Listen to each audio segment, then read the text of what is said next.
ஆண்டவராகிய இயேசு கிறிஸ்துவின் நாமம் மகிமைப்படுவதாக. பிரியமானவர்களே, கர்த்தர் நல்லவர். விசேஷமாக ஞாயிற்றுக்கிழமை ஈவினிங் நாம் கூடி ஜெபிக்க இருக்கிறோம். அந்த நாளிலே பரிசுத்த ஆவியானவருடைய அபிஷேகத்துக்குள்ளாக நீங்கள் நிரம்பி ஜெபிக்கலாம். சரியாக 7 மணி அந்த நேரத்தில் சாயந்தர அந்த கான்ஃபரன்ஸ் கால் ப்ரேயர்ல நீங்கள் பங்கு பெறுங்க. கர்த்தர் உங்களை ஆசீர்வதிப்பாராக. நாம் கர்த்தருடைய வார்த்தைக்குள்ளாய் கடந்து செல்வோம். எபிரேயர் புஸ்தகம் 11ஆம் அதிகாரம் அதில் 8ஆம் வசனத்தை நான் வாசிக்கிறேன். கடந்த வாரம் நாம் தியானித்த அந்த வார்த்தையினுடைய தொடர்ச்சியை நாம் தியானிப்போம். கர்த்தர் நம்மை ஆசீர்வதிப்பாராக. விசுவாசத்தினாலே ஆபிரகாம் தான் சுதந்திரமாக பெறப்போகிற இடத்திற்கு போகும்படி அழைக்கப்பட்ட போது கீழ்ப்படிந்து தான் போகும் இடம் என்னதென்று அறியாமல் புறப்பட்டு போனான். பிரியமானவர்களே, ஆண்டவருடைய நாமம் மகிமைப்படுவதாக. இங்கு எபிரேய மார்க்க கிறிஸ்தவர்களுக்கு அன்றைக்கு அவர்கள் ஒடுக்கப்பட்ட போது அந்த எபிரேய மார்க்க கிறிஸ்தவர்கள் அந்த கிறிஸ்துவுக்குள்ளாக கர்த்தர் ஆபிரகாமுக்கு உரிய அந்த ஆசீர்வாதத்தை எப்படி நமக்கு ஆயத்தப்படுத்தி இருக்கிறார் என்பதை அவர் விளக்கி கிறிஸ்தவ ஜீவியம் ஒரு விசேஷமானது என்பதை அங்கு போதிக்கிறார். இங்கு நாம் 8ஆம் வசனத்திலே வாசிக்கிறோம், விசுவாசத்தினாலே அங்கு ஆபிரகாம் தான் சுதந்திரமாய் பெறப்போகிற இடத்திற்கு போகும்படி அழைக்கப்பட்ட போது என்று நாம் பார்க்கிறோம். பிரியமானவர்களே, இங்கு ஆபிரகாமுடைய ஆசீர்வாதம் என்பது ஆபிரகாம் என்பது பழைய ஏற்பாடு மட்டுமல்ல, அவர் புதிய ஏற்பாட்டுக்கும் உரியவராக இருக்கிறார். அநேகர் சொல்லுவாங்க பழைய ஏற்பாட்டுக்குரியவர் என்று சொல்லுவாங்க. பிரியமானவர்களே, பழைய ஏற்பாட்டுக்குரியவர் என்பது மாத்திரமல்ல, கலாத்தியர் 3ஆம் அதிகாரம் கடைசி வசனத்திலே நாம் பார்க்கிறோம், அவர் புதிய ஏற்பாட்டுக்கும் உரியவர். ஏனென்றால் இயேசு கிறிஸ்து மூலமாக அந்த ரட்சிப்பின் திட்டத்தின் மூலமாக தேவன் நம்மை ஆசீர்வதிக்கிறார், நம்மை அவர் பலப்படுத்துகிறார். அந்த ரட்சிப்பின் திட்டம் இயேசு கிறிஸ்து மூலமாக. பிரியமானவர்களே, நாம் எத்தனை பேர் இயேசு கிறிஸ்துவை ஏற்றுக்கொண்டிருக்கிறோமோ, புதிய பிறப்பு மறுபடியும் பிறந்திருக்கிறோமோ, நாம் இயேசு கிறிஸ்து மூலமாக நாம் யாவருக்கும் கர்த்தர் அந்த ஆசீர்வாதத்தை வைத்திருக்கிறார்.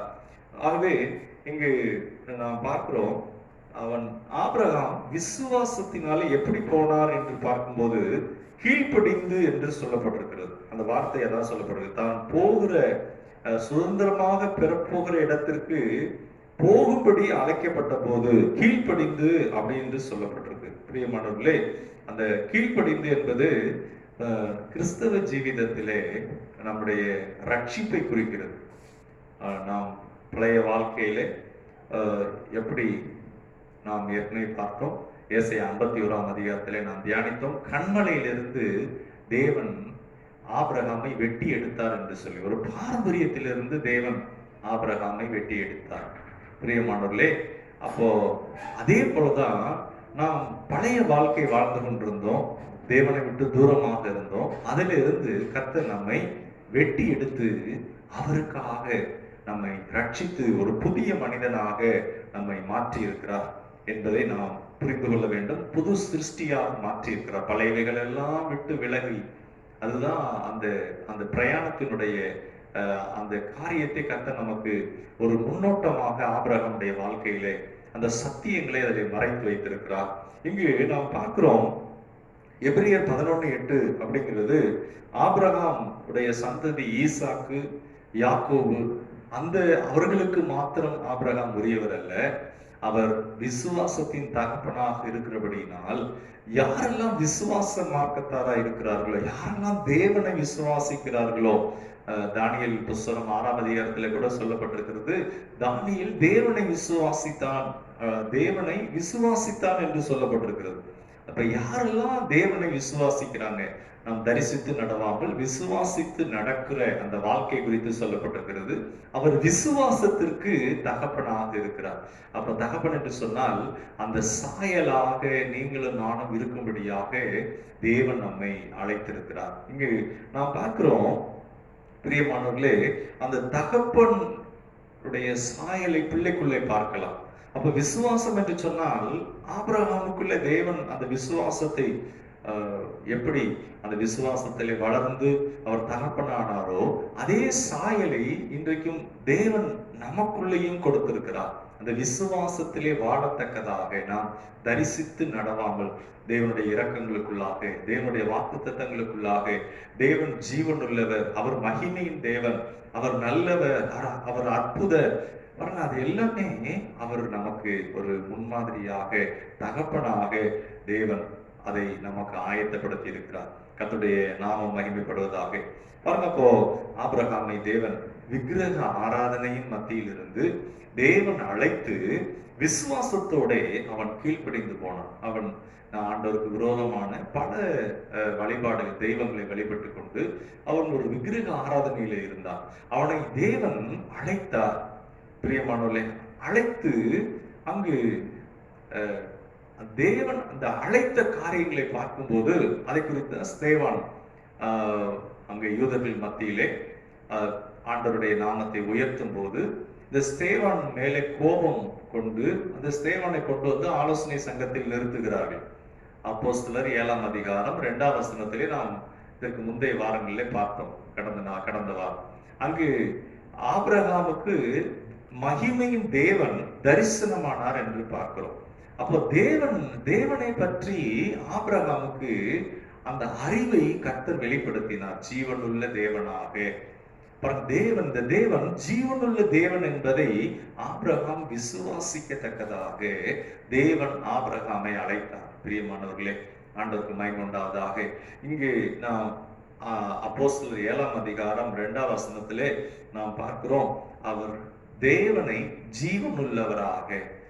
பல தெய்வங்களை அந்த பொம்மையை செய்து தலையில் வைத்து விற்று கொண்டிருந்தார் என்று சொல்றாங்க.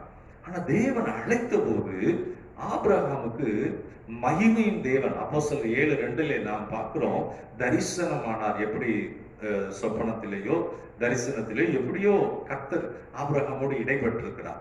அது காரியம் அல்ல. ஆனா அங்கு நாம் பார்க்கிறோம், தேவனை ஜீவனுள்ளவராக அவர் கண்டுகொண்டார். தேவனை குறித்த அறிவு, அவர் சர்வ வல்லவர், அவர் பெரியவர், அவர் இரக்கம் உள்ளவர், அவர் விசாரிக்கிறவர், அவர் போதுமானதற்கும் அதிகமானவர். அது மாத்திரமல்ல, இரண்டாவதாக அவர் மகிமையின் தேவனாக அவர் ஆண்டவரை பார்க்க ஆரம்பிக்கிறார். மகிமையின் தேவனாக தரிசனமானார் என்று பார்க்கிறோம். மகிமை என்று சொன்னால், இந்த ஒரு பூச்செடி வளர்ப்போமானால் அது வளர்ந்து அது பூக்கள் எல்லாம் பூத்து நறுமணமாக அந்த நறுமணம் வீசும் போது அந்த பூச்செடி அதற்குரிய மகிமையை வெளிப்படுத்த ஆரம்பிக்கிறது. அதே போல ஒரு மரம் வளர்ப்போமானால் அது காய்க்கிற ஒரு சீசன் வரும்போது அது என்ன செய்கிறது, கொத்து கொத்தாக காய்க்க ஆரம்பிக்கிறது. அப்ப சொல்றாங்க, அதை பாருங்க எப்படி காய்க்குது பாருங்க. அதே போல தேவன், மகிமையின் தேவன், உலகத்தில் இருக்கிற எல்லாரையும் தெரிந்து கொள்ளாமல் கர்த்தர் ஒரு மனிதனை தெரிந்து கொண்டார். அந்த மனிதனுடைய பேர் தான் ஆபிரகாம். ஆபிரகாமுக்கு கர்த்தர் தரிசனமானார். இன்றைக்கு உங்களையும் என்னையும் கூட கர்த்தர் எப்படி ஒரு பாரம்பரியத்தில் இருந்த நம்மை கர்த்தர் அதிலிருந்து வெட்டி எடுத்து கர்த்தர் நமக்கு ஜீவனுள்ள தேவனாக, அடுத்ததாக பார்க்கிறோம் மகிமையுள்ள தேவனாக கர்த்தர் நம்மோடு கூட அவர் இடைப்படுகிறார். நம்மை அவர் அழைத்திருக்கிறார். ஆண்டவருக்கு மகிமை உண்டாவதாக. ஆபிரகாமுக்கு கர்த்தர் 2 காரியத்தை முக்கியமாய் சொன்னார். உன் தேசத்தை விட்டு, உன் இனத்தை விட்டு என்று சொன்னார். பிரியமானவர்களே, அதன் கண்டிஷன் என்னவென்று சொன்னால் பாருங்க, இந்த கானான் ஆண்டவர் வாக்கு பண்ணின தேசம். இன்றைக்கு நமக்கும் கர்த்தர் கானானை வாக்கு பண்ணியிருக்கிறார் என்று சொல்லி அந்த பாலஸ்தீனா தேசத்துக்கு போவோமானால் அங்கு ஒரே பிரச்சனையாக இருக்கிறது. அங்கு துப்பாக்கி ஏந்தி கொண்டிருக்கிறாங்க. அது கானான் என்று சொன்னால் அது எழுத்தின்படி, தோற்றத்தின்படி அதன் அர்த்தம் அல்ல. இயேசு கிறிஸ்துக்குள்ளாக தேவன் நமக்கு வாக்கு பண்ணின ஆசீர்வதிக்கப்பட்ட ஒரு வாழ்க்கை, தேவன் நமக்கு வாக்கு பண்ணின ஒரு ரட்சிப்பின் வாழ்க்கை, மகிமையான வாழ்க்கை. அது குறித்து தான் கர்த்தர் சொல்றாரு, நாம் அந்த பாரம்பரியத்தை விட்டு, உன் தேசத்தை விட்டு என்று சொல்லுகிறார். நாம் எப்படி அந்த கண்மலையிலே ஒட்டப்பட்டு அதுல ஒட்டி கொண்டிருந்தோமோ, கர்த்தர் என்ன செய்தாரா, அதுல இருந்து நம்மை வெட்டி எடுத்தாரோ, அதே போல பிரியமானவர்களே கர்த்தர் சொல்லுகிறார், உன் தேசத்தை விட்டு. பாருங்க, அப்போ நாம் இயல்பாகவே பாரம்பரியத்திலே நாம் ஊறி விட்டோம். நம்ம அறியாமே நமக்குள்ள ஒரு சில பாரம்பரியம் வந்துவிடும். அந்த பாரம்பரியத்தில இருந்து கர்த்தர் நம்ம என்ன செய்ய விரும்புகிறார்னா வெளியே வர விரும்புகிறார். அதுதான் அதனுடைய அர்த்தம். உன் தேசத்தை விட்டு, தேசத்தை வெறுக்க சொல்லவில்லை.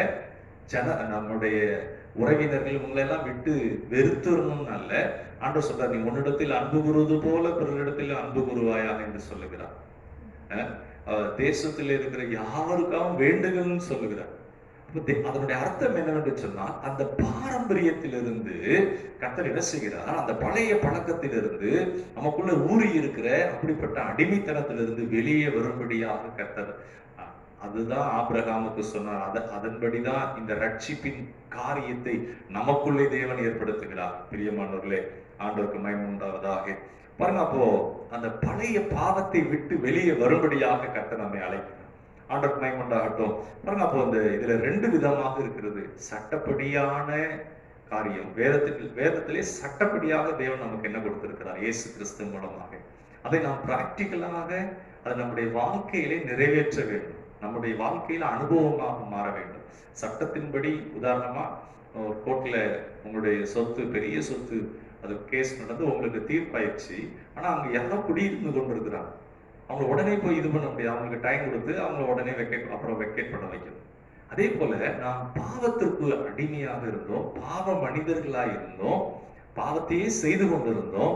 அதில இருந்து கர்த்தர் நம்ம என்ன செய்திருக்கிறார்னா, அதிலிருந்து நம்மை விடுதலையாக்கி இருக்கிறார். பாவத்திற்கு நாம் இனி அடிமைகள் அல்ல.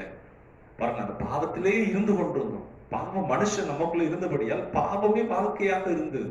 ஆனா இப்ப அப்படி அல்ல, கர்த்தர் அதிலிருந்து நம்மை விடுதலையாக்கி இருக்கிறார். அதை குறித்து நாம் பார்க்கிறோம். கலாத்தியர் 1ஆம் அதிகாரம் 4ஆம் வசனத்தில். அப்ப பாருங்க, நமக்குன்னு உரிய காரியங்களை அறிந்து அதை நாம் பிராக்டிக்கலாக பொசஷன் பண்ண வேண்டும். அதாவது நமக்கு என்ன கொடுக்கப்பட்டிருக்கிறது என்பதை அறிவது மாத்திரமல்ல, அதை நடைமுறையிலே நாம் வாழ்க்கையிலே அதை நாம் பெற்றுக்கொள்ள வேண்டும். எத்தனை பேர் நீங்க பெற்றுக்கொள்ள போறீங்க? நாம் அறிகிறது ரொம்ப முக்கியம். அடுத்ததாக நாம் அறிந்தவைகளை நாம் பெற்றுக்கொள்ள வேண்டும்.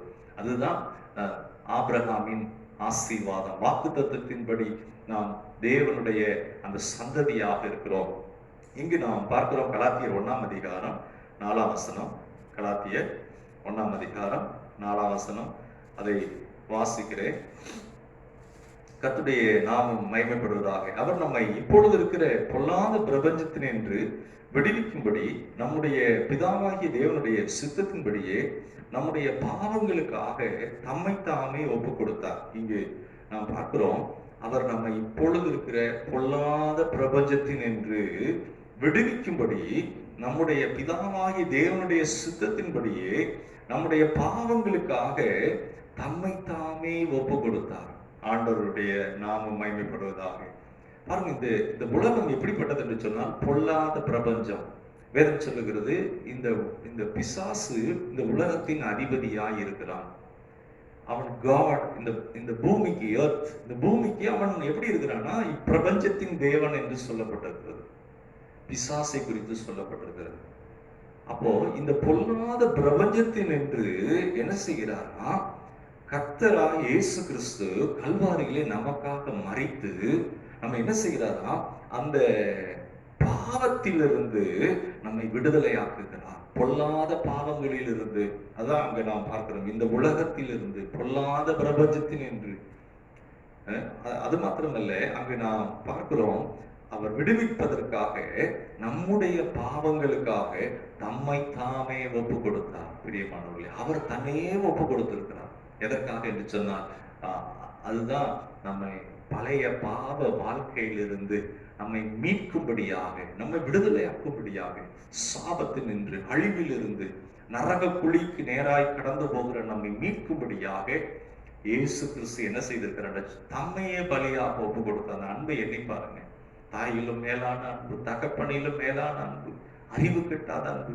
இந்த பொல்லாத பிரபஞ்சத்தில் நின்று இயேசு அவர் என்ன செய்கிறாரா, தம்மையே உயிரை கொடுத்து நம்மை மீட்டுக் கொள்ளுகிறார்.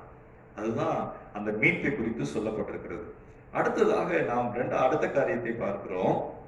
கர்த்தருடைய நாமத்துக்கு மகிமை. நம்ம கிட்டத்தட்ட ஒரு 6 காரியங்களை பார்க்க போகிறோம் சீக்கிரமாக. யோவான் 15ஆம் அதிகாரம் 19ஆம் வசனம். யோவான் 15ஆம் அதிகாரம் அதிலே 19ஆம் வசனம். ஆண்டவருக்கு மகிமை உண்டாவதாக. நீங்கள் உலகத்தாராய் இருந்தால் உலகம் தன்னுடையதை சிநேகித்திருக்கும். நீங்கள் உலகத்தாராய் இராதபடியினாலும் நான் உங்களை உலகத்திலிருந்து தெரிந்து கொண்டபடியினாலும் உலகம் உங்களை பகைக்கிறது. பிரியமானவர்களே, ஆண்டவருக்கு மகிமை உண்டாவதாக. பாருங்க, ஆபிரகாமை எப்படி கண்மலையிலிருந்து வெட்டி எடுத்தாரோ அதே போல கர்த்தர் உங்களை என்னையும் அவர் என்ன செய்கிறாரா, நம்மை அந்த கண்மலையிலிருந்து வெட்டி அவர் மீட்டு கொண்டார். பாருங்க, அப்போ நாம் உலகத்தில் இருக்கிறோம், ஆனால் நாம் உலகத்தாராக அல்ல.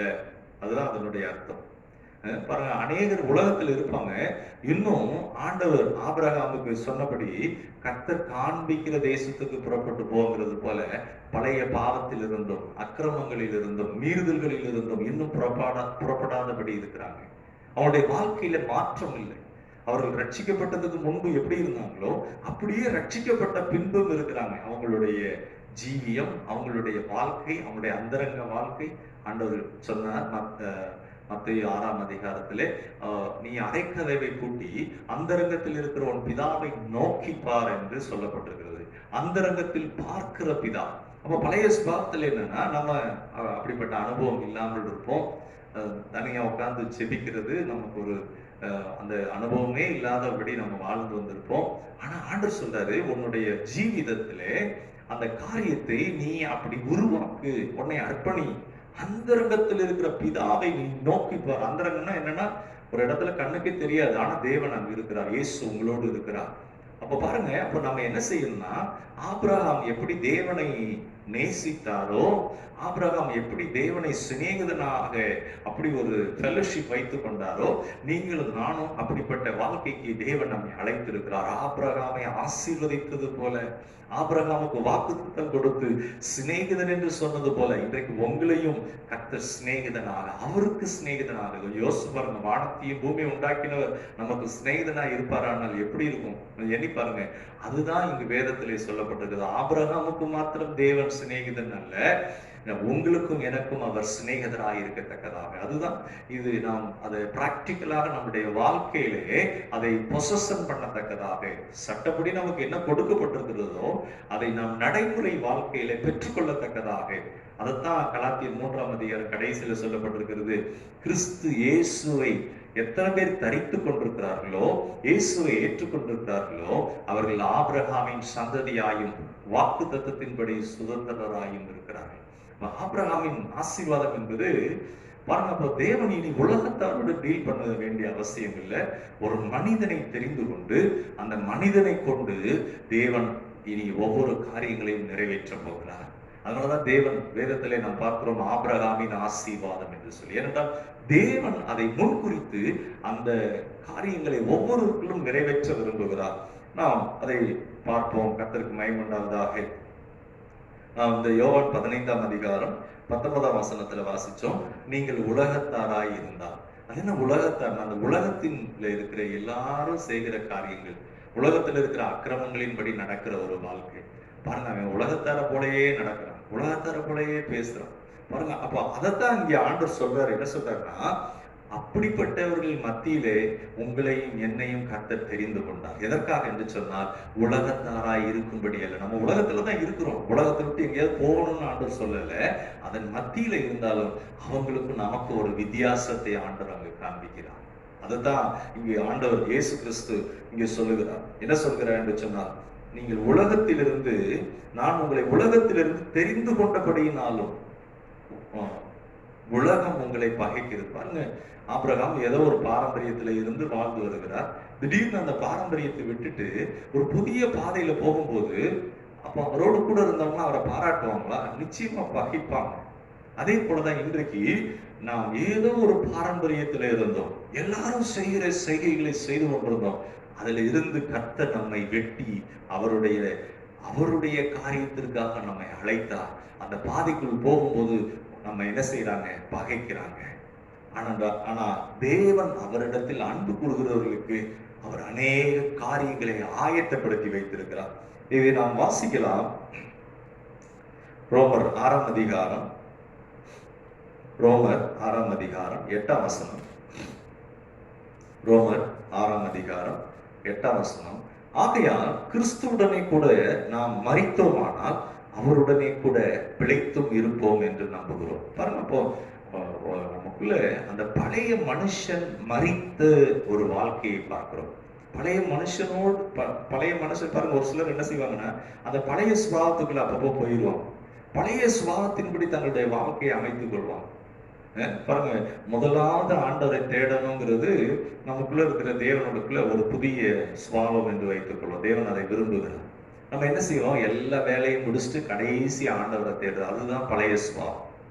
அப்போ என்ன பண்ணணும்? நம்ம முதல்ல ஆண்டவரை தேடுனா, முதல்ல ஆண்டவரை ஸ்தோத்திரித்தனா, ஆண்டவரை முதல்ல கனம் பண்ணனா அப்படிங்கிறத நம்ம ஆராய்ந்து பார்க்க வேண்டும். நமக்குரியவைகள்ல முதல் தரமானவைகளை ஆண்டவருக்கு என்று நம்ம அர்ப்பணிக்க வேண்டும். அதைத்தான் இங்கே நாம் பார்க்கிறோம். இந்த ரோமர் 6ஆம் அதிகாரம் 8ஆம் வசனத்துல சொல்லப்பட்டிருக்கிறது, நாம் அவரோடு கூட மரித்தோமானால் அவரோடு கூட பிழைத்தும் இருப்போம். ஹல்லேலூயா! ஆண்டவர் நல்லவர். அப்ப பிழைத்து என்று சொன்னால், நாம் கிறிஸ்துவுடனே கூட சிலுவையில் அறையப்பட்டோம். இனி நான் அல்ல, கிறிஸ்து என்று சொல்லப்பட்டிருக்கிறது. அப்ப என்னன்னா, பழைய மனுஷ சுபாவத்தை நாம் என்ன செய்கிறோம்னா, அந்த சுபாவத்திற்கு நாம் மரித்து போய் விடுகிறோம். ஆபிரகாமை கர்த்தர் அப்படிதான் என்ன செய்யறாரு? நான் காண்பிக்கிற தேசத்துக்கு நீ புறப்பட்டு போ என்று சொல்லுகிறார்.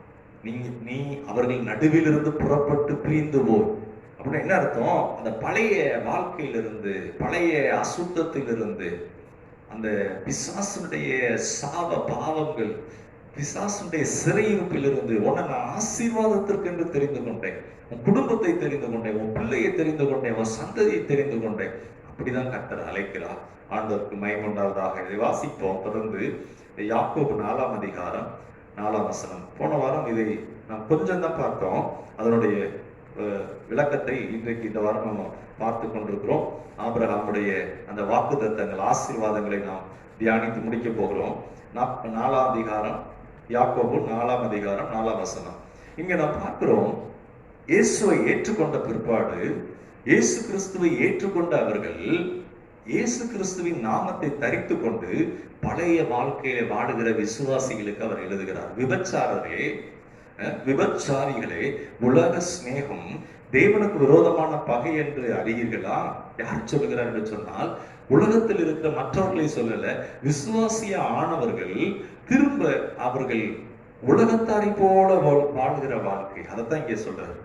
யார் சொல்லுகிறார்னா, அப்படி வாழ முடியுமா? வாழலாம். வெளியில கிறிஸ்து அப்படிங்கிற ஒரு வேஷத்தை தரித்து கொண்டு, இயேசுவின் ரத்தத்தினாலே கழுவப்பட்டு, ஆண்டவருடைய பிள்ளை என்கிற பெயரை எல்லாம் தரித்து கொண்டும் நம்ம என்ன செய்யலாம்?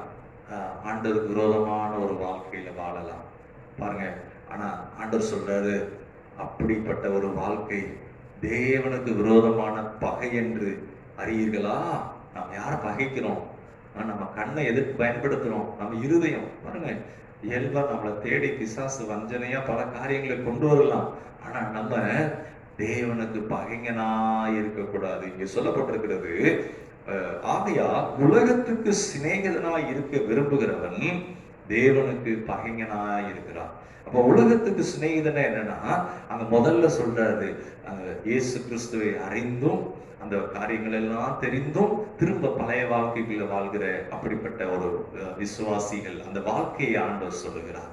அவங்களதான் சொல்றாரு, அவர் இப்படி எடுத்து சொல்லுகிறார், தேவனுக்கு அவன் பகைஞனாய் இருக்கிறான். பாருங்க, நம்ம ஜெபத்தை கர்த்தர் கேட்க மாட்டார். நம்ம நினைக்கலாம் நம்ம கூட கர்த்தர் இருக்கிறார்னு நினைக்கலாம். ஆனா நம்முடைய அந்தரங்க வாழ்க்கையில தேவனுக்கு விரோதமான காரியங்கள் இருக்குமானால் நம்மை சரி செய்து கொள்ள வேண்டும். மற்றவர்களை விடுவிக்கிறது மாத்திரமல்ல, மற்றவர்களை ஆண்டவரை நடத்துகிறது மாத்திரமல்ல, நம்ம ஆண்டவருக்கு முன்னாடி நம்மையும் உத்தமமாய் நிறுத்தி கொள்ளத்தக்கதாக. பாருங்க, இப்போ பிசாசுக்கு நம்ம என்ன செய்ய கூடாது? இடம் கொடுக்க கூடாது.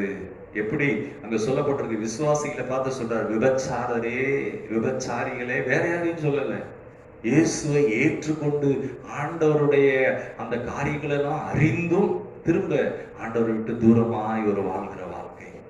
அடுத்ததாக வாசிக்கலாம், 2 கொரிந்தியர் 4ஆம் அதிகாரம் 16, 17ஆம் வசனம். 2 கொரிந்தியர் 4ஆம் அதிகாரம், 2 கொரிந்தியர் 4ஆம் அதிகாரம், அதுல 2 கொரிந்தியர் 6ஆம் அதிகாரம் 16, 17. அதுல 17ஆம் வசனம் வாசிக்கிறேன். ஆனபடியால் நீங்கள் அவர்கள் நடுவில் இருந்து புறப்பட்டு பிரிந்து போ. இதைத்தான் கர்த்தர் ஆபிரகாமுக்கு சொன்னார். நீ என்ன செய், உன் தேசத்தை விட்டு. இந்த ரட்சிப்பின் காரியங்கள் ஆண்டவர் இந்த பழைய ஏற்பாடு ஆபிரகாமின் வாழ்க்கை பயணத்தின் மூலமாக நம்மோடு பேசுகிறார். ஒரு ரட்சிக்கப்பட்டவங்க எப்படி இருக்க வேண்டும் என்று சொன்னால், ஆண்டவர் சொல்றார், அசுத்தத்தின் நடுவில் இருந்து நீ புறப்பட்டு பிரிந்து போய். அசுத்தமானதை பேசுகிறவங்க மத்தியில அப்படி இருக்கணும் ஆண்டவர் சொல்லல. அவர்கள் நடுவில் இருந்து புறப்பட்டு பிரிந்து போய் என்று சொல்லுகிறார். ஆண்டவர் சொல்றாரு பிரிந்து போய். இன்னொரு வார்த்தை அங்க சொல்லப்பட்டிருக்கு, அசுத்தமானதை தொடாதிருங்கள் என்று கர்த்தர் சொல்கிறார். நம்ம முன்னாடி எப்படி இருந்தோம்? அசுத்தத்திலே இருந்தோம். அசுத்தத்தை செய்யறதுல எப்படி இருந்தோம்னா பிரியமா இருந்தோம். அசுத்தத்தை செய்யறதுல சந்தோஷமா இருந்தோம். ஆனா கர்த்தர் சொல்றாரு, அப்படிப்பட்ட காரியங்களை விட்டு பிரிந்து போய். பிசாசனுடைய வஞ்சனைக்கு இடம் கொடாதபடி, பிசாசனுடைய மோசம் போக்கும் காரியங்களுக்குள்ள இடம் கொடாதபடி. இன்றைக்கு பிசாசு அநேக வாலிபர்களை கூட, அநேக ஆண்டவருடைய சத்தியத்தை அறிந்தவங்களை கூட அவன் வஞ்சித்து வைத்திருக்கிறான். அவங்க வாழ்க்கையில் வெற்றி இல்லாமல் இருக்கிறது. அவனுடைய ஜெபத்திற்கு பதில் இல்லாமல் இருக்கிறது. நாம ஆராய்ந்து பார்ப்போம். நீங்கள் அசுத்தத்தை விட்டு புறப்பட்டு பிரிந்து போயிருக்கிறீர்களா? இயேசுவின் நாமத்தை தரித்திருக்கிற நாம். அங்க இன்னொரு வார்த்தை சொல்லப்பட்டிருக்கு. அதுக்கு முதல் வசனம் 16ஆம் வசனத்துல, தேவனுடைய ஆலயத்துக்கும் விக்கிரகங்களுக்கும் சம்பந்தம் ஏது என்று சொல்லப்பட்டிருக்கிறது. தேவனுடைய ஆலயத்திற்கும் விக்கிரகங்களுக்கும் சம்பந்தம் ஏது பாருங்க. அப்போ அதுல கர்த்தர் என்ன சொல்றாருன்னா, இதெல்லாம் சொல்லிட்டு சொல்றாரு. என்ன சொல்றாரு? 14ஆம் வசனத்துல, அந்நிய நுகத்திலே அவிசுவாசிகளுடனே நீங்கள் பிணைக்கப்படாதிருப்பீர்களாக. அப்போ அந்நிய நுகத்துல அப்படின்னா ஒரு அபார்ட்மெண்ட்ஸ்லயோ ஒரு ஏரியாலயோ எல்லாரும் குடியிருப்பாங்க. நாம அவங்க மத்தியில குடியிருப்போம். ஆனா அவங்க மத்தியிலே நாம் சாட்சி உள்ளவர்களாய் இருக்கத்தக்கதாக, அவர்கள் மத்தியிலே நாம் ஒரு பூமிக்கு உப்பாய் இருக்கத்தக்கதாக, பூமிக்கு வெளிச்சமாய் இருக்கத்தக்கதாக. பாருங்க, அதைத்தான் கர்த்தர் விரும்புகிறார். என்ன விரும்புகிறார் என்று சொன்னார், நாம் கர்த்தருக்கு பிரியமாய் இருக்கத்தக்கதாக. ஆண்டவருக்கு மகிமை உண்டாவதாக. ஸ்தோத்திரம். கர்த்தர் நல்லவர். நாம் மகிமைப்படுவதாக. இங்கு நாம் பார்க்கிறோம், அந்நிய நுகத்திலே அவிசுவாசிகளுடனே பிணைக்கப்படாத. அவிசுவாசின்னு என்னன்னா ஃபாரின் அர்த்தம். மற்ற புற அப்படிப்பட்ட அந்நிய நுகம் என்று சொல்லுது. அவங்களோட நீ என்ன செய்ய வேண்டாம். அந்த ஃபாரினர் அப்படின்னு சொல்றாரு. ஃபாரினர்னா என்னன்னா தேவனுக்கு விரோதமான. பாருங்க, ஃபாரினர் அப்படின்னு சொன்னா அவங்க கலாச்சாரம், அவங்க பேச்சு, அவங்க உணவு, அவங்களுடைய எல்லா காரியங்களும் வித்தியாசமா இருக்கும். பாருங்க, நம்ம அவங்களோட பேசும்போது நம்ம பாஷை புரியாது, நம்ம பாஷை அவங்களுக்கு புரியாது, அவங்க பாஷை நமக்கு புரியாது, அவங்க உணவு முறைகள் நமக்கு. ஆண்டவர் சொல்றாரு, அப்படி நீ அவங்களோட பிணைக்கப்படாத இருப்பாயாக. ஃபாரினரோட இல்லை, அது என்னன்னா தேவனுக்கு விரோதமான வாழ்க்கை வாழ்கிறவர்களோடு நீ பிணைக்கப்படாத இருப்பாயாக என்று சொல்லுகிறார். இன்னும் சொல்றாரு, அதுல நான் பார்க்கிறோம் என்ன சொல்லப்பட்டிருக்கு என்று சொன்னால், ஒளிக்கும் இருளுக்கும் ஐக்கியம் எது? ஆண்டவர் உங்களை ஒளி என்று சொல்கிறார். நீங்களும் நானும் ஒளியா இருக்கத்தக்கதாக. இருள் நிறைந்த உலகம், எங்க பார்த்தாலும் இருளின் காரியங்கள், அந்தகாரத்தின் காரியங்கள், உலகத்தில் இப்பொழுது இருக்கிற காரியங்கள்லாம் பார்க்கும்போது இருள் நிறைந்து காணப்படுது. ஆனா கர்த்தர் அதன் மத்தியிலே உங்களை என்னையும் ஒரு ஒளியாக வைத்திருக்கிறார். நீங்கள் ஒளியா இருக்கிறீங்களா? அதுதான் அந்த விசுவாச வார்த்தை. அதைத்தான் ஆண்டவர் சொல்றாரு, நான் அவர்கள் நடுவிலே என்று சொல்லுகிறார். அவர்களுக்குள்ளே உலாவி அவர்கள் தேவனாய் இருப்பேன், அவர்களோடு நான் வாசம் பண்ணுவேன். உங்களோடு கர்த்தர் வாசம் பண்ணுவா, உங்கள் நடுவிலே உலாவுவா. அது மாத்திரமல்ல, ஆண்டவருக்கு மகிமை உண்டாவதாக, அவர்கள் எனக்கு குமாரரும் குமாரத்திகளுமாக என்று சொல்லுகிறார். தேவனுடைய சுதந்திரர்களாக. பாருங்க, ஒரு தகப்பனுக்கு எவ்வளவு ஆஸ்தி இருக்கிறதோ அந்த ஆஸ்தி அந்த தகப்பன் மரித்து போனா அது எல்லாம் அவங்க பிள்ளைகளுக்கும் பேர பிள்ளைகளுக்கும் உரியதாக. அது சுதந்திரவாதிகள். அதே போல இயேசு கிறிஸ்து மூலமாக நீங்கள் அவருடைய தேவனுடைய குமாரர்களும் குமாரத்திகளுமாக. நீங்கள் அனாதைகள் அல்ல, திக்கற்றவர்கள் அல்ல, நீங்கள் ஆசீர்வதிக்கப்பட்டவர்கள், தேவனுடைய சுதந்திரவாளி. நீங்க வாயை திறந்து சொல்லுங்க, நான் தேவனுடைய குமாரன். சொல்லுங்க, நான் தேவனுடைய குமாரத்தி. என்னோட சொன்னால் அந்த டைட்டில் வெறும் டைட்டில் கிடையாது. தேவன் அப்படிப்பட்டவங்கள தான், அவருக்கு என்று அர்ப்பணித்தவர்களை தான் ஆண்டவர் சொல்றார், நீ என்னுடைய மகள், நீ என்னுடைய மகன் அப்படின்னு சொல்லுகிறார். கர்த்தர் நல்லவர். அடுத்ததாக நாம் அதில் பார்க்கிறோம், கர்த்தருக்கு மகிமை உண்டாவதாக. ரோமர் 12ஆம் அதிகாரம் 1-2 வசனத்துல போட்டிருக்கு, உங்கள் சரீரங்களை ஜீவ பலியாக ஒப்பு கொடுக்க வேண்டும் என்று. பாருங்க, ஆண்டருக்கு மகிமை உண்டாகட்டும். நானும் நினைப்பேன், ஆண்டவர் இயேசுக்காக உயிரை கொடுக்கணும்னா சரி, நம்ம உயிரையே கொடுத்துடலாம். ஆண்டவர் அதை கேட்கல. உயிரை கொடுக்கிறது, உயிர் நம்மளை விட்டு போவது ரொம்ப எளிது, அது அல்ல. இங்க சொல்லப்பட்டிருக்கிறது, உங்கள் சரீரங்களை தேவனுக்கு பிரியமான ஜீவ பலியாக ஒப்பு கொடுக்க வேண்டும் என்று. சரீரங்களை ஒப்பு கொடுக்க வேண்டும் என்று. இந்த சரீரம் தேவனுக்கு பிரியமானதை செய்கிறதா? தேவன் என்ன விரும்புகிறாரோ அதை செய்கிறதா? கண் செய்கிறதா? கண்ணில் என்ன செய்கிறோம்? நம்ம இருதயம் எதை சிந்திக்கிறது? நம்முடைய நினைவுகள் எதை நம்ம சிந்திக்கிறோம்? அதுதான் இங்க சொல்லப்பட்டிருக்கு. உங்கள் சரீரங்களை, உங்கள் அவயங்கள், உங்கள் வாயை எதுக்கு பயன்படுத்துறீங்க? உங்களுடைய கரங்களை எதுக்கு பயன்படுத்துறீங்க? பாருங்க, அதாவது சொல்லப்பட்டிருக்கு, உங்கள் சரீரங்களை ஜீவ பலியாக ஒப்பு கொடுக்க வேண்டும் என்று. பலி என்று சொன்னால் தகனிக்கப்படுவது. ஆனா ஜீவ பலி என்று சொன்னால் முழுவதுமாக அர்ப்பணிக்கப்பட்ட ஒரு வாழ்க்கை. ஆண்டவருக்கு பிரியமான ஒரு காரியம். ஆண்டவருக்கு பிரியமில்லாத காரியத்துக்கு நம் சரீரத்தை ஒப்பக்கூடாதபடி நம்ம சரீரத்தை நினைச்சு பார்க்கணும். நம்ம சரீரம் அசுத்தமானதை செய்யுமானா, ஆண்டவரே அது அசுத்தமானதுக்கே சரீரம் இல்லப்பா, உமக்கு பிரியமானதை நம்மை அர்ப்பணிக்கத்தக்கதாக. ஆபிரகாமின் ஆசீர்வாதம் பெற்றுக்கொள்ள வேண்டும் என்று சொன்னால் நமக்குள்ள ஒரு டெடிகேஷன் இருக்கத்தக்கதாக, அவருடைய இரத்தத்தினாலே நம்மை சுத்திகரித்துக்கு அவருக்கு ஏற்றவர்களா இருக்கத்தக்கதாக. பிரியமானவர்களே பாருங்க, அப்போ அது மாத்திரமில்ல, நம் சரீரத்தை துர் இச்சைகளுக்கு இடமாக. இயேசுவை ஏற்றுக்கொண்ட பிறகு நம்ம வெளியில இயேசு கிறிஸ்துவை ஏற்றுக்கொண்டிருக்கோம்னு சொல்லலாம். ஆனா இந்த சரீரம் துர் இச்சைக்குரிய இடமாக இருக்கக்கூடாது. வாசிக்கலாம் சீக்கிரமா. ரோமர் 13ஆம் அதிகாரம், ரோமர் 13-14 வசனம். அது இப்ப வாசித்த 12ஆம் அதிகாரத்துக்கு அடுத்து 14ஆம் வசனம். துர் இச்சைகளுக்கு இடமாக உடலை பேணாமல் இருந்து. இந்த உடலை துர் இச்சைகளுக்கு, எப்பொழுது சிந்தித்தாலும் அசுத்தமானது, எப்பொழுது பார்த்தாலும் யாரை பார்த்தாலும் ஒரு கெட்ட எண்ணங்களோடு, அதற்காக அல்ல. பிரியமானவர்களே, இங்கே சொல்லப்பட்டிருக்கிறது, கர்த்தராகிய இயேசு கிறிஸ்துவை தரித்துக் கொள்ளுங்கள் என்று சொல்லப்பட்டிருக்கிறது. ஆண்டவருக்கு மகிமை உண்டாவதாக. நாம் தரித்துக் கொள்ளத்தக்கதாக இந்த சரீரமானது தேவன் தங்குகிற ஒன்றாக, தேவனுக்கு ஏற்றதாக, அதை நாம் ஆண்டவருக்கு மகிமையாக நாம் ஆண்டவருக்கு அர்ப்பணித்து இருக்கத்தக்கதாக. அதனாலதான் இங்கே நாம் பார்க்கிறோம், துர் இச்சைகளுக்கு இடமாக உடலை பேணாமல் இருந்து.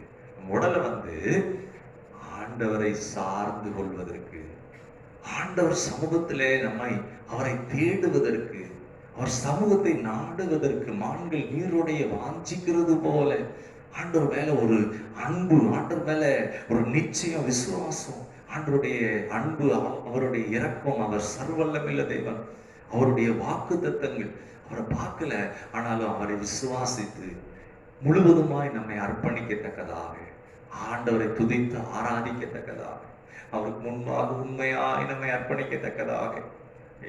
பாருங்க, அதை நாம் வாசிக்கிறோம். கொலைசியர் 3ஆம் அதிகாரம், கொலைசியரின் புஸ்தகம் 3ஆம் அதிகாரம் 5ஆம் வசனம். கொலைசியரின் புஸ்தகம் 3ஆம் அதிகாரம் 5ஆம் வசனம். அதை வாசிக்கிறேன். ஆகையால் விபச்சாரம், அசுத்தம், மோகம், துர் இச்சை, விக்கிரக ஆராதனையான பொருளாசை ஆகியவைகளை பூமியில் உண்டு பண்ணுகிற உங்கள் அவயங்களை அழித்து போடுங்கள். பாருங்க, ஆண்டவருடைய நாமம் மகிமைப்படுவதாக. அப்ப இந்த அவயங்கள் அது என்ன செய்கிறதா? பூமியிலே இதெல்லாம் உண்டு பண்ணுதான். அவயம் என்ன செய்தான்? விபச்சாரம், அசுத்தம், மோகம், துர் இச்சை, விக்கிரக ஆராதனையாகிய பொருளாசை ஆகிய இவைகளை உண்டு பண்ணுகிற உங்கள் அவயங்களை அழித்து போடுங்க. அவயங்களை அழித்து போடுங்க என்னன்னா, ஆண்டவர் இயேசு சொன்னார், கண் இடல் உண்டாக்குனா கண்ணை பிடுங்கி போட்டுரு, கை இடல் உண்டாக்குனா கையை வெட்டி போட்டுரு. அது அல்ல, அப்படிப்பட்டவைகளுக்கு உங்கள் உடலையும் உங்கள் அவயங்களையும் அப்படி பேண இடம் கொடுக்காதீங்க. அதுக்கு உங்கள் அவயங்களை அடிமையாக்காதீங்க. ஆண்டவருக்கு மகிமை உண்டாகட்டும். அதான் அந்த வசனத்துல சொல்லப்பட்டிருக்கிறது. அப்படிப்பட்டவைகளை உண்டு பண்ணுகிற உங்கள் அவயங்களை பாருங்க, நரகாக்கினை என்பது அது நித்தியமாய் வேதனையான ஒரு இடம். அப்படிப்பட்டதுக்கு போகாதபடி ஆண்டவர் சொல்றாரு, கிருபையாய் கொடுக்கப்பட்ட நாட்களிலே உங்கள் அவயங்களை அந்த காரியங்களுக்கு கொடாதபடி தேவனுக்கு ஏற்றவைகளாக, தேவனுக்கு பிரியமானவைகளை சிந்திக்கத்தக்கதாக, தேவனுக்கு ஏற்ற காரியங்களுக்குள்ளாய் வாழத்தக்கதாக, ஆண்டவரை துதிக்கத்தக்கதாக, நன்றி சொல்லத்தக்கதாக, அவருக்கு பிரியமானதை செய்யத்தக்கதாக. ஆண்டவர் நல்லவர். பாருங்க, அதைத்தான் அங்க ஆண்டவர் சொல்லுகிறார். அதுதான் சொல்லப்பட்டிருக்கிறது. 1 கொரிந்தியர் 6ஆம் அதிகாரம் 19ஆம் வசனமும் 20ஆம் வசனத்துல சொல்லப்பட்டிருக்கு. நீங்கள் கிரயத்திற்கு கொல்லப்பட்டீர்களே. பாருங்க, ஒரு பொருளை காசு கொடுத்து வாங்கிட்டா அது உங்களுடையதாக மாறிவிடுகிறது. இயேசு கிறிஸ்து என்ன செய்திருக்கிறார் சொன்னால், அவருடைய இரத்தத்தினாலே, அவருடைய நாமத்தினாலே, அவருடைய கடைசி சொட்டு இரத்தத்தையும் நமக்காக சிந்தி, பிரியமானவர்களே, நம்மை அவர் மீட்டிருக்கிறார். எதுல இருந்து மீட்டிருக்கிறார் என்று சொன்னால், இங்கு நான் பார்க்கிறோம் 1 கொரிந்தியர் 6ஆம் அதிகாரம் 19ஆம் வசனம் 20ஆம் வசனத்திலே சொல்லப்பட்டிருக்கிறது. உங்கள் சரீரமானது, இந்த சரீரத்தை என்ன செய்திருக்கிறார்னா அவர் கிரயம் கொடுத்து வாங்கியிருக்கிறார். இந்த சரீரத்துக்கு ஓனர் யார் என்று சொன்னால், உங்கள் சரீரம். தேவையில்லாத காரியங்களால கவலைப்படாதீங்க. தேவையில்லாத காரியங்களால உங்க மனது பயப்பட வேண்டாம். சத்தியத்தினாலே உங்கள் மனதை நிரப்புங்கள். சத்தியத்தை தியானியுங்க, அவர் நாமத்தை தியானிங்க, கர்த்தர் நல்லவர் என்பதை தியானிங்க, கர்த்தர் எவ்வளவு பெரியவர் என்பதை தியானிங்க. பிசாசு சொல்லுவான், இந்த உலகத்துல பிசாசு தான் பெருசு, கர்த்தர் சின்னவர். நான் சத்தியம் சொல்லுது, உலகத்தில் இருக்கிறவனிலும் உங்களில் இருக்கிறவர் பெரியவர். பாருங்க, அப்ப இந்த சரீரத்துல இருக்கிற அவயங்களை பாருங்க, இன்னைக்கு நம்ம சுத்தி இருள் இருக்கலாம், எத்தனையோ கொள்ளை நோய்களினாலே மனுஷனுடைய அழிவு அதெல்லாம் இருக்கலாம். ஆனா அதன் மத்தியிலே அவருடைய நாமத்தை குறித்த அறிவு, அவருடைய வல்லமையை குறித்த அறிவு, வானத்தையும் பூமியும் தன்னுடைய வார்த்தையினாலே உண்டாக்கினவர் எனக்குள்ள இருக்கிறார். அந்த வெளிச்சம் நமக்குள்ள இருக்கும்போது, அந்த நாமத்தில் இருக்கிற தைரியம் நமக்குள்ள இருக்கும்போது, நம்ம பிசாசுக்கு எதிர்த்து நிற்கலாம். பிசாசு வஞ்சனையா வரும்போது சொல்லலாம், பிசாசே அப்பாலை போ என்று சொல்லலாம். இங்கு கர்த்தருடைய நாமத்திற்கு மகிமை. அதான் சொல்லப்பட்டிருக்கிறது, இந்த சரீரம் உங்களுடையது அல்லவென்று அறியீர்களா? இந்த சரீரம் யாருடையதுன்னா அது தேவனுடையது. கிரயத்திற்கு கொல்லப்பட்டீர்களே. அப்போ ஓனர் யாருன்னா, நம்ம இஷ்டத்துக்கு எதையும் செய்ய முடியாது. ஓனர்கிட்ட பெர்மிஷன் கேட்கணும். ஒரு பெரிய கடையில, டிபார்ட்மெண்டல் ஸ்டோர்ல ஒவ்வொரு இடத்துலயும் ஒவ்வொருத்தர் நிக்கிறாங்க. இஷ்டத்துக்கு நிக்க முடியாது. அவங்களுக்கு என்ன வேலைன்னு கொடுக்கப்பட்டிருக்கு, அந்த வேலையை கரெக்டா செய்யறாங்க. ஒரு பெரிய ஹாஸ்பிட்டல் இருக்கு, அந்த ஹாஸ்பிட்டல் ஒவ்வொரு இடத்துலயும் ஒவ்வொருத்தருக்கும் ஒரு வேலை கொடுக்குறாங்க. என்ன வேலை என்று சொன்னா, அந்த ஓனர், அதை நிர்வாகம் பண்ணுகிறவர் என்ன சொல்லுகிறாரோ அதன்படி அந்த வேலையை செய்யறாங்க. அதே போல பிரியமானவர்களே, இன்றைக்கு உங்களுக்கும் எனக்கும் நம்முடைய சரீரத்துக்கு எஜமானன் யார் என்று சொன்னார், நம்ம இஷ்டப்படி நம் கண்களின் போக்கில் அல்ல. பாருங்க, இந்த சரீரத்தை விட்டா அது இஷ்டம் போல போய்கிட்டு இருக்கும். அது கண்ட கண்ட காரியங்களை செய்ய சொல்லும், அழிவுக்கு எதுவானதை செய்ய சொல்லும், அசுத்தத்துக்கு எதுவானதை செய்ய சொல்லும். ஆனா அப்படி அல்ல. இந்த சரீரத்தை உங்கள் இஷ்டத்திற்கு பேணாமல் இருந்து கர்த்தருக்கு எது பிரியம் அப்படி சரீரத்தை நாம் என்ன செய்யணும், பழக்குவிக்கத்தக்கதாக. 20ஆம் வசனத்துல அதான் சொல்லப்பட்டிருக்கிறது, கிரயத்திற்கு கொல்லப்பட்டீர்கள். ஆகையால் தேவனுக்கு உடையவைகளாகிய உங்கள் சரீரத்தினாலும் உங்கள் ஆவியினாலும் தேவனை மகிமைப்படுத்துங்க. ஆண்டவர் நல்லவர். பிரியமானவர்களே, ஒருவேளை உங்க வீட்டை சுற்றி இருள் இருக்கலாம், உங்க வீட்டுல நீங்க மட்டும் வெட்டி எடுக்கப்பட்ட கண்மலை மாதிரி இருக்கலாம். சோர்ந்து போகாதீங்க. உங்களுக்குள்ள இருக்கிற தேவன் அவர் நல்லவர். உங்களுக்குள்ள இருக்கிற தேவன் ஆபிரகாமின் தேவன், வாக்கு தத்தத்தின் தேவன். அவர் உங்களை ஆசீர்வதிக்க தெரிந்து கொண்டார். உங்களை வெட்கப்படுத்தும்படி அல்ல, உங்களை வேதனைக்கு அல்ல, உங்களை அசுத்தத்திற்கும் அருவருப்பான காரியங்களுக்கும் அல்ல, மகிமைக்காக. அந்த மகிமையின் தேவன் நமக்கு தரிசனமாயிருக்கிறார். நாம் வெட்கப்பட்டு போகும்படியாக அல்ல. தரிசனத்தை கொடுத்தவர் ஏதோ ஒரு நாள் தரிசனத்தை கொடுத்துட்டு விட்டுறல. அந்த காரியங்கள் எல்லாம் நமக்குள் நிறைவேற்றத்தக்கதாக, இந்த உலகத்தில் இருக்கிற படிப்பை காட்டிலும், உலகத்தில் இருக்கிற வேலையை காட்டிலும், எல்லாவற்றை காட்டிலும் அந்த தேவன் உங்களுக்கும் எனக்கும் தரிசனமாயிருக்கிறார். ஆபிரகாமுக்கு தரிசனமான தேவன், மகிமையின் தேவன் நமக்கு தரிசனமாயிருக்கிறார். பிரியமானவர்களே, ஆண்டவருக்கு மகிமை உண்டாவதாக. ஆகவே இந்த வெளிப்பாடு ஆபிரகாமை குறித்து அதனாலதான் சொல்லப்பட்டிருக்கிறது. எபிரேயர் 11:8 தான் சுதந்திரமாக பெறப்போகிற தேசம், தான் போகிற இடம் இன்னதென்று அறியாமல் இருந்து, அந்த தரிசனம் தேவன் தரிசனத்தை கொடுத்த தேவன். அவர் இரக்கம் உள்ளவர், அவர் அன்புள்ளவர், அவர் வல்லமை உள்ளவர், அவர் ரட்சிக்கிறவர். ஆண்டுக்கு மகிமையுண்டாவதாக. பாருங்க, ஆபிரகாமுக்கு கர்த்தர் அப்படிதான் அந்த வெளிப்பாடு கொடுத்தார். இருளில் இருந்த ஆபிரகாமுக்கு அந்த வெளிப்பாடு கொடுத்தார். ரட்சிப்பு என்பது நாம் இருளில் இருந்தோம், அக்கிரமத்துல இருந்தோம், அசுத்தத்துல இருந்தோம். பாருங்க, மிருகத்துல இந்த ஆடு சேத்துல விழுந்தா அது கத்தும். ஆனா இன்னொரு மிருகம் இருக்கு, அது எவ்வளவுதான் குளிப்பாட்டி சேத்துல இருந்து தூக்கி வச்சாலும் திரும்ப சேத்துக்குள்ளதான் போகும். ரெண்டு மிருகங்களுக்கு வித்தியாசம் இருக்கு. அப்புறம் ஆடு தெரியாம சகதியில விழுந்தா அல்லது ஒரு சாக்கடையில விழுந்தா அதை உடம்ப சுத்தம் பண்ணும், அது அப்படியே கத்தும். ஆனா இன்னொரு மிருகம் இருக்கு, அது எவ்வளவுதான் நீங்க அதை சாக்கடையில இருந்து எடுத்து குளிப்பாட்டி பத்திரப்படுத்தி வச்சாலும் அதுதான் ஜென்ம சுவாபம், திரும்ப பழைய வாழ்க்கைக்கு போகிற ஒரு வாழ்க்கை. பிரியமானவர்களே, கர்த்தர் நம்ம என்ன பண்ணியிருக்கிறார்னு சொன்னால் ஆபிரகாமை போல அழைத்திருக்கிறார். ஆண்டவர் நல்லவர், ஆண்டவருடைய நாமம் மகிமைப்படுவதாக. ஆகவே இயற்கை சுபாவத்தினாலே மாறாமல் கூட போராடி கொண்டிருக்கலாம். எனக்கு இந்த சுபாவம் மாறலையே அப்படின்னு இல்லை.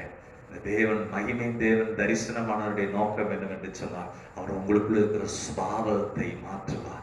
உங்க கண்கள் அவருக்கு பிரியமான கண்களாக, உங்கள் வாய், உங்கள் இருதயம், உங்களுடைய அந்தரங்க வாழ்க்கை அவருக்கு பிரியமாக, உங்களை ஜீவ பலியாக ஒப்பு கொடுக்கத்தக்கதாக ஆண்டவருக்கு மகிமையுண்டாவதாக. கர்த்தர் அப்படி உதவி செய்வார். அதனாலதான் சொல்லப்பட்டிருக்கிறது, மாம்சத்தின்படி இனி நடவாமல் என்று சொல்லப்பட்டிருக்கிறது. ஆண்டவருடைய நாமம் மகிமைப்படுவதாக.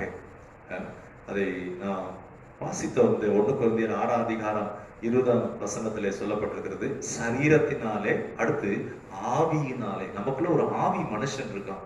பாருங்க, நம்ம இந்த மார்ட்டின் லூதர் கூட அந்த சின்ன தவறு செய்துட்டா கூட ஆண்டுகிட்ட உட்காந்து அழுதான்.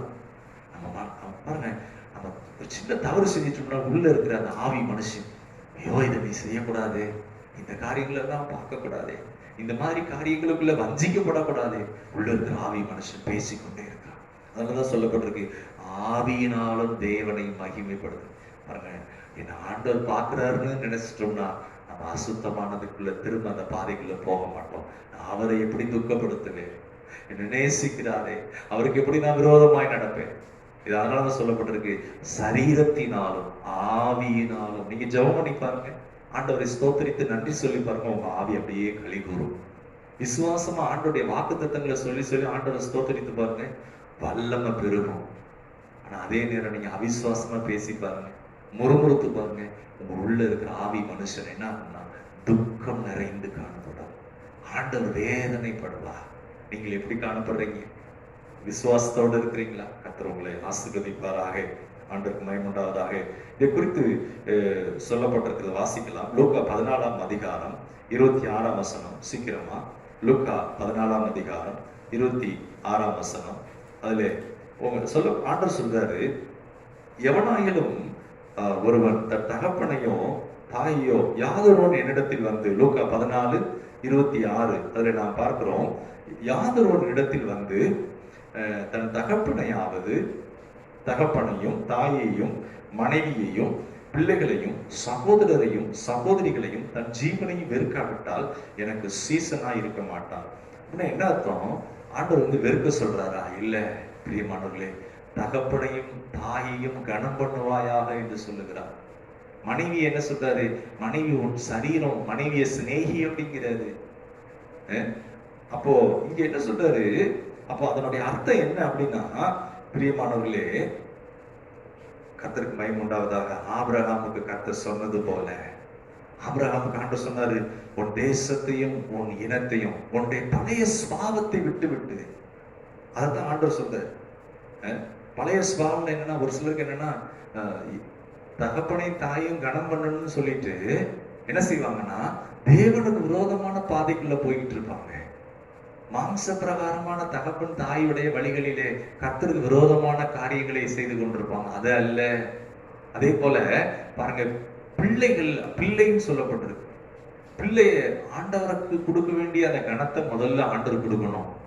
ஒரு சிலர் பிள்ளையை விக்கிரகமாக வைத்திருப்பாங்க. பிள்ளைதான் எனக்கு முதலிடம், பிள்ளைதான் எனக்கு எல்லாம் அப்படின்னு சொல்லிட்டு ஆண்டவரை விட்டு தூரமாக இருப்பார்கள். ஆனா ஆண்டவரை கனம் பண்றவங்க ஆண்டவருக்கு முதலிடம் கொடுத்துட்டு, ஆண்டவர் என கொடுத்த பிள்ளை, ஆண்டவர் என கொடுத்த பெற்றோர், ஆண்டவர் என கொடுத்த மனைவி, ஆண்டவர் என கொடுத்த வேலை, அப்படி ஆண்டவரை சேவிப்பாங்க. பாருங்க, அதுதான் நமக்கு ஆசீர்வாதமாக இருக்கும். பாருங்க, இப்ப இந்த ஆபிரகாமுடைய வாழ்க்கை என்பது பழைய ஏற்பாடு. சில சொல்லுவாங்க எனக்கு புதிய ஏற்பாடு மட்டும்தான் முக்கியம், பழைய ஏற்பாடு முக்கியம் இல்லை அப்படின்னு. இல்லை, பழைய ஏற்பாட்டிலே இந்த ரட்சிப்பின் காரியங்களை நாம் பார்க்கலாம். இஸ்ரவேல் ஜனங்கள் எகிப்துக்கு அடிமையாக போனாங்க. 70 பேரோடு போனாங்க. 70 பேரோடு போன போது பாருங்க, அங்கு கொஞ்ச நாள் கழித்து அவர்களுடைய வாழ்க்கை என்னானதுன்னா, அங்கு பழகி பெருக ஆரம்பித்தாங்க. அங்க இருக்கிற சுபாவத்திற்கு அவர்கள் அதே அந்த தேசத்திலே எகிப்திலே அடிமைகளாக மாறினாங்க. அடிமைகளாக மாறினது மாத்திரமல்ல, அந்த எகிப்தினுடைய மைண்ட் இவங்களுக்குள்ள வர ஆரம்பித்தது. இவனுடைய சுபாவம் தேவனுக்கு விரோதமாய் கலகம் பண்ண ஆரம்பித்தாங்க. 10 முறை தேவனை பரீட்சை பார்த்தார்கள். பாருங்க, தேவனுடைய காரியங்களை விசுவாசிக்க முடியாதபடி அவர்கள் வனாந்திரத்திலே மறித்து போனார்கள். இன்றைக்கு நம்ம பழைய சுபாவத்துக்குள்ளே இருப்போமானால், சூழ்நிலைகளை கண்டு பயந்து பழைய காரியங்களையே நோக்கி கொண்டிருப்போமானால் நம்முடைய வாழ்க்கை வீணாக போய்விடும். பிரியமானவர்களே, அதனாலதான் சொல்லப்பட்டிருக்கிறது, ஓசியா 11:1 இருந்து சொல்லப்பட்டிருக்கிறது, எகிப்திலிருந்து என் குமாரனை வெளியே கொண்டு வந்தேன் என்று சொல்லுகிறார். எகிப்திலிருந்து ஆண்டவர் மகிமையுடன் கர்த்த சொல்றார், வெளியே கொண்டு வந்தேன் என்று சொல்லுகிறார். ஏன் என்று சொன்னால், இந்த எகிப்து என்று சொன்னால் அந்த மென்டாலிட்டி அங்க இருந்து அடிமையா மாறிட்டாங்க. அங்க என்ன பண்ணார்னா, ஒரு பஸ்கா ஆட்டுக்குட்டி அடிக்கப்பட்டது, அந்த ரத்தம் நிலைகளிலே பூசப்பட்டது. அதிலிருந்து கர்த்தர் அவர்களை மீட்டு கொண்டார். பிரியமானவர்களே, அதே போலதான் பிரியமானவர்களே, இயேசு கிறிஸ்து புதிய ஏற்பாட்டிலே ரட்சிப்பு என்பது நம்ம பாவத்திற்கும் பிசாசுக்கும் அடிமையா இருந்த நம்மை கர்த்தராகிய இயேசு அவருடைய இரத்தத்தினாலே, குற்றமில்லாத மாசற்ற விலையேற பெற்ற இரத்தத்தினாலே நம்மை மீட்டு கொண்டார். அதிலிருந்து நம்மை ரட்சித்துக் கொள்ளுகிறார். ஆண்டவருக்கு மகிமை உண்டாவதாக. இதை குறித்து நாம் வாசிக்கலாம். ரோமர் 8:13 மாம்சத்தின்படி பிழைத்தால் நீங்கள் சாவீர்கள், ஆவியினாலே சரீரத்தின் செய்கைகளை அழைத்தால் நீங்கள் பிழைப்பீர்கள் என்று நாம் பார்க்கிறோம். ஆண்டோடைய நாமம் மகிமைப்படுவதாக. மாம்சத்தின்படி பிழைத்தால் சாவீர்கள். இப்போ மாம்சத்தின்படினா என்னன்னா, சரீரம் அல்ல. மாம்சத்தின்படி என்று சொன்னால் பழைய அந்த சுவாபம், அதன்படி அல்ல. ஆவியினாலே இந்த மாம்சத்தினுடைய செய்கைகளை அழித்தால் பிழைப்பீர்கள். ஆண்டவருக்கு மகிமை உண்டாவதாக. ஆகவே பிரியமானவர்களே, நாம் 2 வசனத்தை பார்த்து நம்ம முடிக்க போகிறோம்.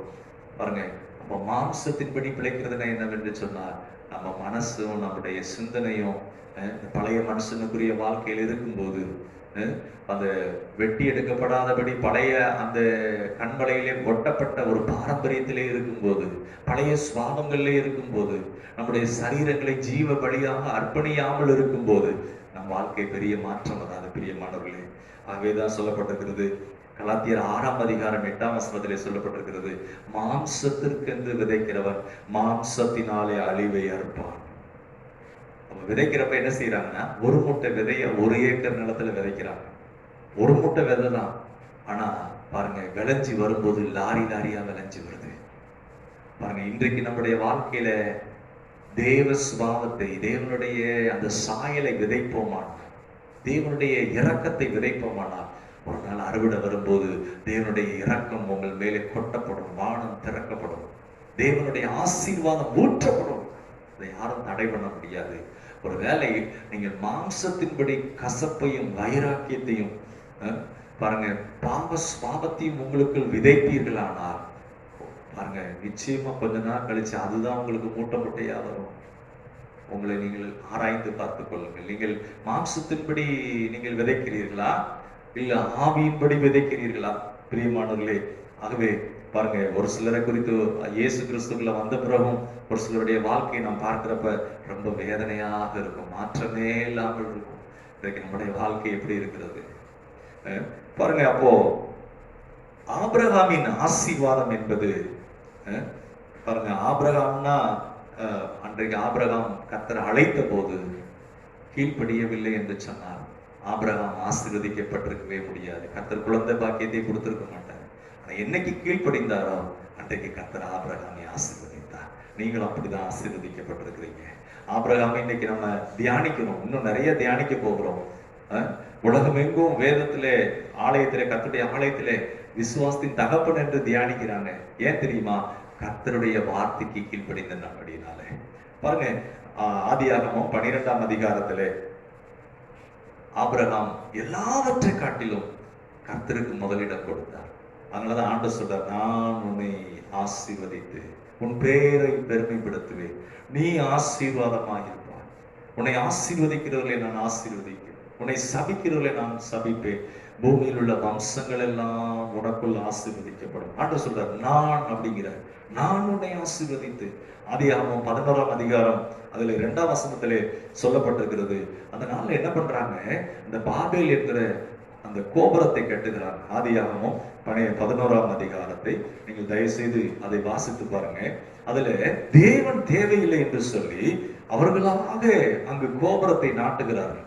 அங்கு நாம் பார்க்கிறோம், அந்த பாபேல் கோபுரம் என்று சொல்லப்பட்டிருக்கிறது. இந்த பாபேல் கோபுரம் என்னவென்று சொன்னால் தாங்களே தீர்மானிக்கிறார்கள். 2ஆம் வசனத்தில் சொல்லப்பட்டிருக்கிறது, அவர்கள் அந்த சினேயார் தேசத்திலே சபம் பூமியை கண்டு அவங்களே கல்லும் மண்ணை சேர்ந்து அவர்களுக்கு பேர் உண்டாக தன்னை உயர்த்தும்படி தனக்காக ஒரு காரியத்தை செய்து கொண்டிருக்கிறாங்க.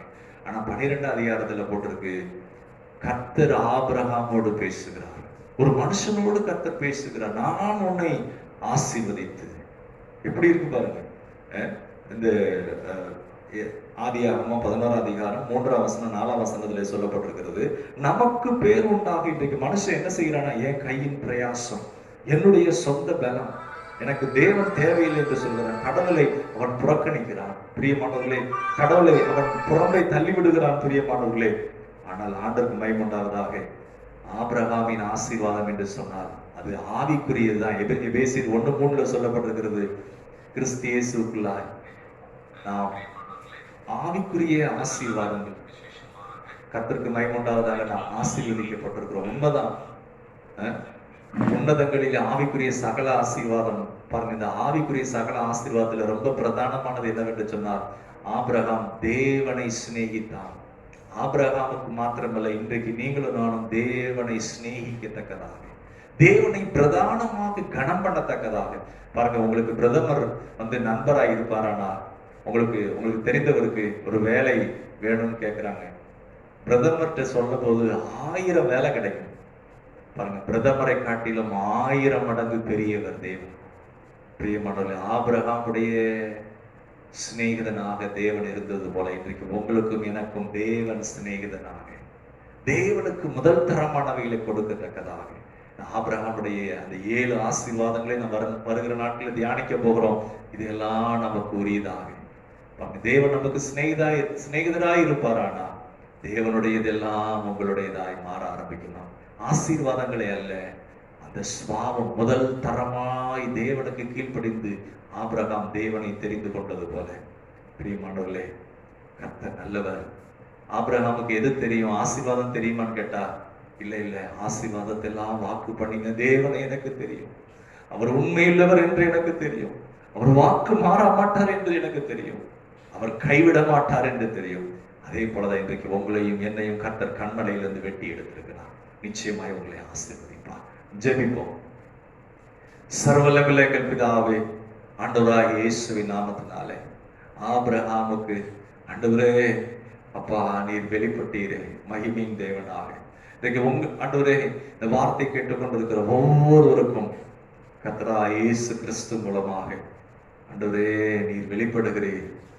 தேவனை சிநேகிதனாக, நீ நல்லவர், உண்மையுள்ளவர், வாக்கு மாறாதவர், கைவிடாதவர், இரக்கம் உள்ளவர்.